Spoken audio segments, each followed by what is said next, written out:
7 Proofs of God's Existence by Richard F. Ames.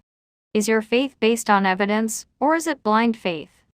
God has given Christians vital and encouraging proofs that He exists and that He has a plan for mankind.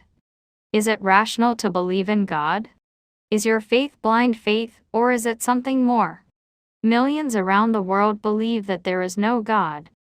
Many believe that science and religion cannot coexist. On the other hand, many who believe in God say that you should just have faith and not try to examine the evidence. What does the Bible say? Contrary to common assumptions, the Bible does not advocate blind faith. The God of the Bible challenges human beings to test and prove what is true and real. He tells us to test all things, hold fast what is good. 1 Thessalonians 5:21. Or, as the King James Version puts it, prove all things. Can you prove that God exists? What evidence do you have for your belief? Those who believe in God have many different, often contradictory ideas about God's nature. What does the Bible reveal about the true nature of God? Here is what God Himself says, in the first person: "To whom then will you liken me, or to whom shall I be equal?" Says the Holy One. Lift up your eyes on high, and see who has created these things, who brings out their host by number. He calls them all by name, by the greatness of His might, and the strength of His power, not one is missing. Isaiah 40:25-26. The Bible reveals a God who provides evidence of His existence, as we will see in this article by examining 7 proofs of God's existence. If you find this brief overview helpful, please like this video and subscribe to this channel. Proof 1: Creation demands a creator. The Hubble telescope continues to reveal previously unknown galaxies. Our awesome universe simply astounds us. Under the night sky, King David of ancient Israel asked God, "When I consider your heavens, the work of your fingers, the moon and the stars, which you have ordained, what is man that you are mindful of him, and the son of man that you visit him?" Psalm 8:3-4. David called the universe the work of God's fingers. He knew that God created the universe. Did the universe have a beginning? What do scientists say? Famous astrophysicist Stephen Hawking, in a lecture titled "The Beginning of Time," stated the view of most astronomers today: the universe has not existed forever.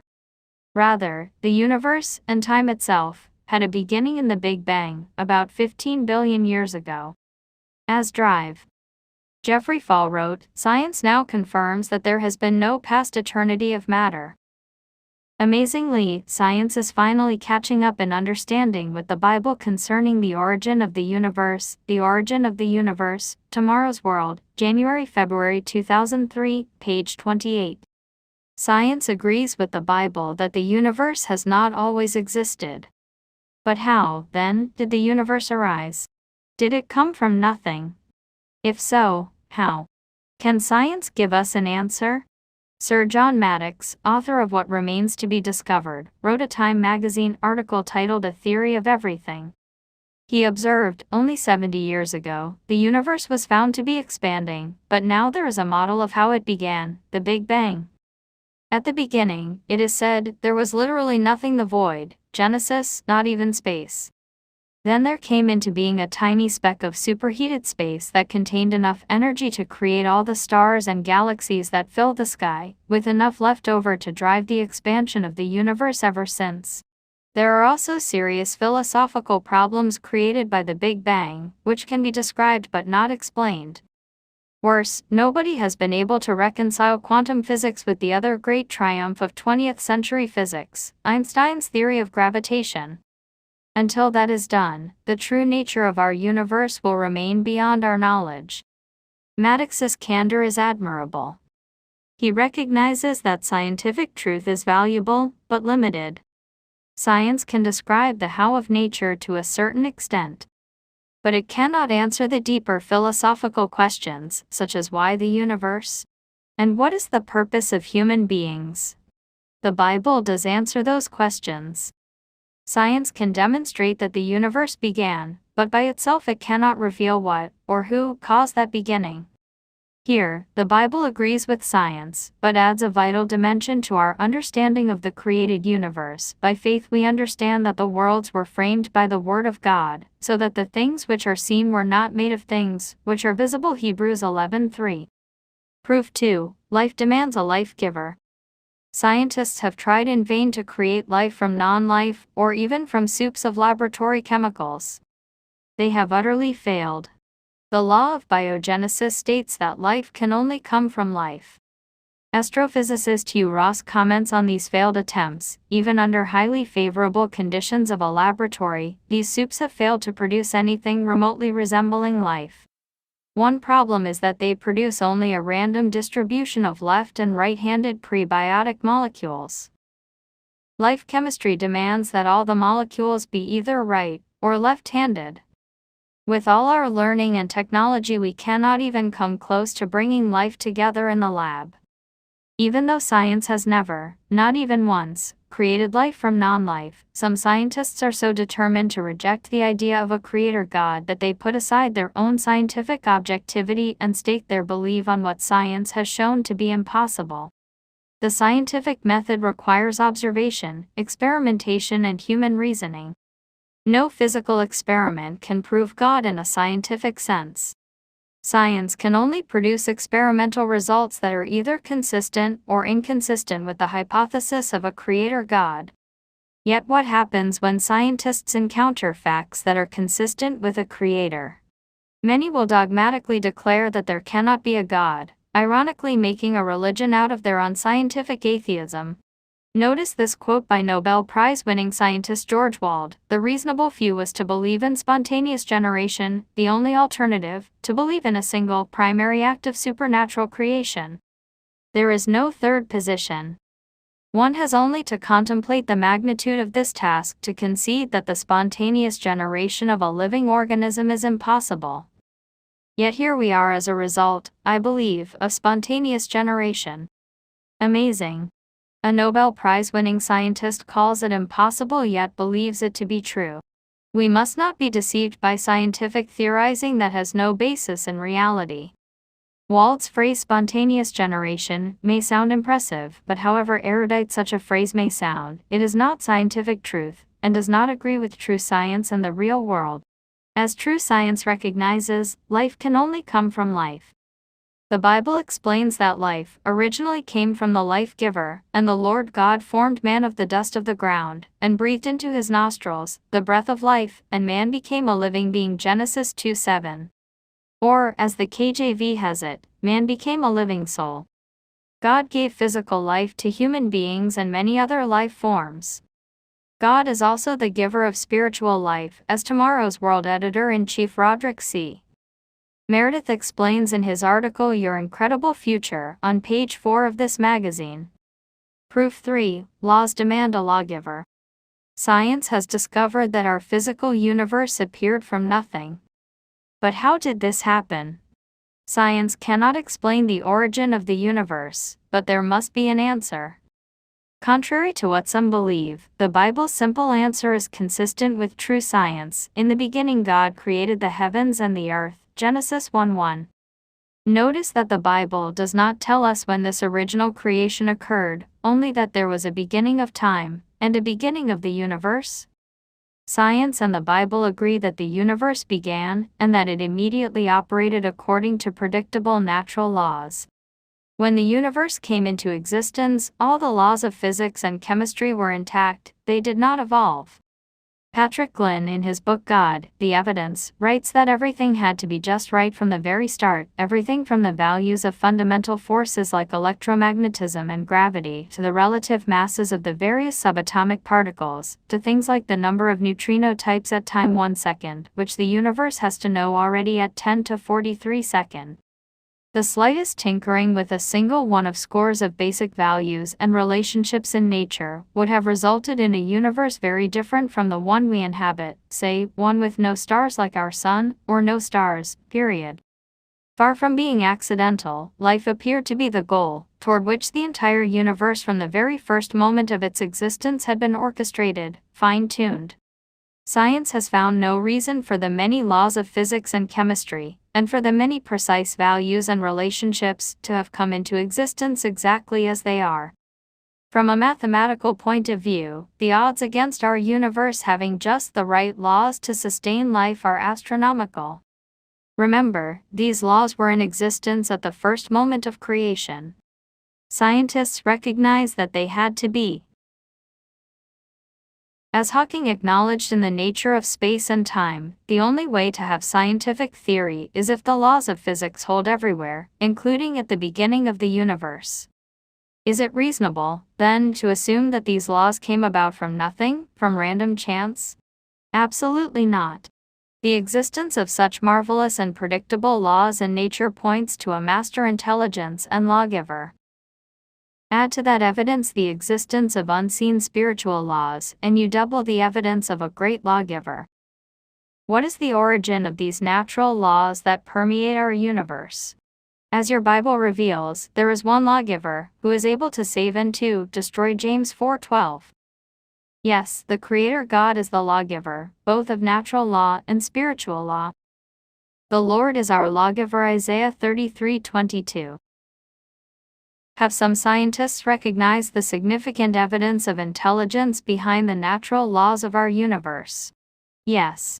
Albert Einstein, the great physicist and Nobel Prize winner, saw awesome intelligence revealed in the existence of natural law. He wrote that the scientist's religious feeling takes the form of a rapturous amazement at the harmony of natural law, which reveals an intelligence of such superiority that, compared with it, all the systematic thinking and acting of human beings is an utterly insignificant reflection. Einstein was amazed at the intelligence he saw in natural law. He called human intelligence, compared to that superior intelligence revealed in natural law, an utterly insignificant reflection. That far superior intelligence behind the laws of the universe is the God who created the universe, the great lawgiver. Proof 4. Design demands a designer. Not only do we find predictable physical laws throughout the universe, we find tremendous evidence of intelligent design. The human body, for example, shows insurmountable evidence of design. See John H. Ogwen's article Evolution, Fact or Fiction? On page 16 of this issue for more on this fascinating topic. Consider the human eye. Even Darwin admitted that complex organs such as the eye would be difficult to explain in terms of the gradual stepwise process outlined by his theory. But Darwin did not realize the complexity of vision's molecular biology, which science would later discover. If we find design in the universe, we naturally expect a designer.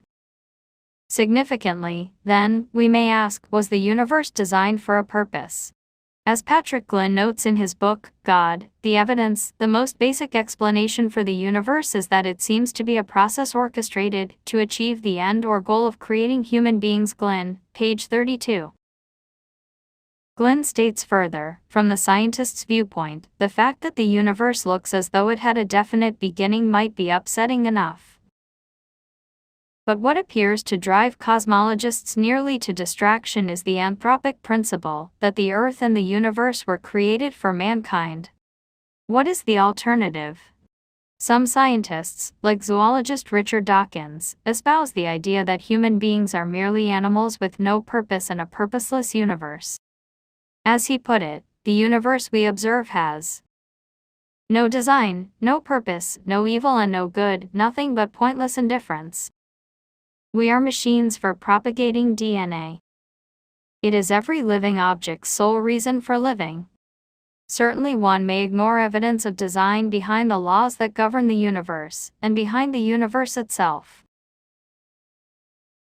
But in the face of so much evidence, it takes greater faith to believe in a godless universe than to follow the evidence to its logical conclusion, the existence of a creator God who set in place his laws for a purpose. Why would people exercise so much faith to ignore the evidence right in front of their eyes? Even some atheists and agnostics admit that, by choosing to remain ignorant, they can continue living their lives without God, denying the consequences. Aldous Huxley, the famous English author, expressed this perspective well: most ignorance is vincible ignorance. We don't know because we don't want to know. It is our will that decides how and upon what subjects we shall use our intelligence. Those who detect no meaning in the world generally do so because, for one reason or another, it suits their books that the world should be meaningless. What an admission! Huxley's statement sounds very much like what the Apostle Paul wrote: "For since the creation of the world his invisible attributes are clearly seen, being understood by the things that are made, even his eternal power and Godhead, so that they are without excuse, because, although they knew God, they did not glorify him as God, nor were thankful, but became futile in their thoughts, and their foolish hearts were darkened." Romans 1:20-21. Do not be like these foolish people. Examine the universe, creation, and the purpose of human life, and you will find that design demands a designer. Proof 5. Fulfilled prophecy. Regular readers of Tomorrow's World are familiar with the framework of Bible prophecy. Hundreds of prophecies given thousands of years ago have been fulfilled, are right now being fulfilled, and will be fulfilled in the years soon to come. One such prophecy involved Nebuchadnezzar, the king of Babylon, who had a dream that none of his advisors could interpret. Only Daniel, through God's revelation, was able to reveal and interpret King Nebuchadnezzar's dream. Daniel explained that the king had seen a mysterious image, with head of gold, chest and arms of silver, belly and thighs of bronze, and feet of iron mixed with clay. The head of gold represented Nebuchadnezzar. The rest of the image foretold future kingdoms. But after you shall arise another kingdom inferior to yours, then another, a third kingdom of bronze, which shall rule over all the earth. And the fourth kingdom shall be as strong as iron, inasmuch as iron breaks in pieces and shatters everything, and like iron that crushes, that kingdom will break in pieces and crush all the others. Whereas you saw the feet and toes, partly of potter's clay, and partly of iron, the kingdom shall be divided, yet the strength of the iron shall be in it, just as you saw the iron mixed with ceramic clay. Daniel 2:39-41. Reputable Bible scholars and historians agree about the identity of these empires. After Nebuchadnezzar's Babylonian Empire from 625 BC to 539 BC came the Medo-Persian Empire from 558 BC 330 BC, the Greco-Macedonian Empire of Alexander the Great from 333 BC to 31 BC, and the Roman Empire from 31 BC to 476 AD. Finally, the 10 toes of iron mixed with clay represent a future revival of the Roman Empire. The prophecies of Daniel are genuine, and his predictions of these four empires did come to pass. Also, there are more than 100 fulfilled prophecies in the Old Testament foretelling the coming of the Messiah. Among them is Isaiah's prophecy that the Messiah would be a descendant of King David, the son of Jesse, Isaiah 11:1, that the Messiah would be born of a virgin, Isaiah 7:14, that he would live in Galilee, Isaiah 9:1-2, that his mission would include the Gentiles, Isaiah 42:1-4, and that he would die with the wicked, Isaiah 53:9. Other prophecies foretold that he would be born in Bethlehem, Micah 5:2, that he would be betrayed for 30 pieces of silver, Zechariah 11:12-13, that he would enter Jerusalem on a donkey, Zechariah 9:9, and that he would be like a smitten shepherd, Zechariah 13:7. These are just a sampling of the many prophecies that came to pass about the birth, life, and death of Jesus Christ. Proof 6. Answered prayer. Skeptics and doubters will not experience this proof unless they begin to study the Bible and meet its challenges. According to a recent Barna research report, Americans believe in the power and impact of prayer. 4 out of 5, 82%, believe that prayer can change what happens in a person's life. Luke 11:1-4 gives us instructions on how to pray. The Bible also gives these guidelines in praying: ask, and it will be given to you; seek, and you will find; knock, and it will be opened to you. For everyone who asks receives, and he who seeks finds, and to him who knocks it will be opened. Matthew 7:7-8. The faith chapter of the Bible reminds us, but without faith it is impossible to please him, for he who comes to God must believe that he is, and that he is a rewarder of those who diligently seek him. Hebrews 11:6. And we find this principle, and whatever we ask, we receive from him, because we keep his commandments, and do those things that are pleasing in his sight. 1 John 3:22. God has answered thousands of my prayers over the past 40 years, just as he has answered the prayers of all true Christians, and he will answer your prayers if you meet his challenge. Proof 7. A way of life that works. The history of the world is generally the history of mankind, living its own way, apart from the instructions of its creator. Human beings have experimented, and continue to experiment, with man-made institutions of education, science, government, business and entertainment. And what progress have we made? Have we brought about world peace? As the Apostle Paul wrote, their feet are swift to shed blood, destruction and misery are in their ways, and the way of peace they have not known. There is no fear of God before their eyes. Romans 3:15-18. The way of man brings about death, not life. There is a way that seems right to a man, but its end is the way of death. Proverbs 14:12, 16:25. But there is a way of life that works. That way is revealed in the Bible. As the Messiah, Jesus Christ, proclaimed, "It is written, man shall not live by bread alone, but by every word that proceeds from the mouth of God." Luke 4:4. The Bible challenges you to live the way of life, not the way of death. God's way of life produces abundant living and true peace, not death and destruction. Jesus said, "I have come that they may have life, and that they may have it more abundantly." John 10:10. May God help you to take the challenge. Study the Bible. Begin to live by the Creator's instruction book for his creation. Whether or not you yet realize it, God's purpose is to create in you his character of love, joy, peace and abundant living. Perhaps the greatest challenge to all human beings is found in the book of Isaiah. Seek the Lord while he may be found, call upon him while he is near. Let the wicked forsake his way, and the unrighteous man his thoughts. Let him return to the Lord, and he will have mercy on him, and to our God, for he will abundantly pardon. Isaiah 55:6-7. May the great Creator of the universe, and his Son Jesus Christ, help you to prove his existence, and to find the true way of life.